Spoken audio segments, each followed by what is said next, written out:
தரிசனம் கண்டவர்க்கு மறுஜனனம் இல்லை, வரிசையுடன் அம்பலவன் வாழ்கின்ற தில்லை. தரிசனம் கண்டவர்க்கு மறுஜனனம் இல்லை, வரிசையுடன் அம்பலவன் வாழ்கின்ற தில்லை. இரவு பகல் இரவிடா ஏகரச பக்தி, இன்பமுறுமானந்தம் பொங்கி வரும் பக்தி.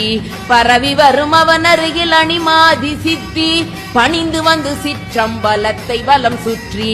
சொப்பனங்கொண்டி உலகில் தோன்றி வரும் வேதம், சொன்னதது நீ என்றபடியாகும் போதம். அற்புதம் மிருதங்கம் அது தாளமுரு கீதம், அனவரதம் திருநடனம் ஆடி வரும் பாதம். அல்லும் பகலோயாது அடியவர்கள் கோஷ்டி, அரஹர என்ற மிருதவானபரை போட்டி. தில்லை வாழந்தனர்கள் கையெடுத்து கூப்பி, சிக்கனவே திரை திறந்து பரவடியை காட்டி. நஞ்சுண்ட கண்டனுக்கு கொன்றை மலர் சாற்றி, நல்ல திருசாந்துணையும் அம்பிகையை போற்றி. குஞ்சித பாதம் தனது மனதில் உருவேற்றி, கோபால கிருஷ்ணன் தொழும் நடராஜமூர்த்தி.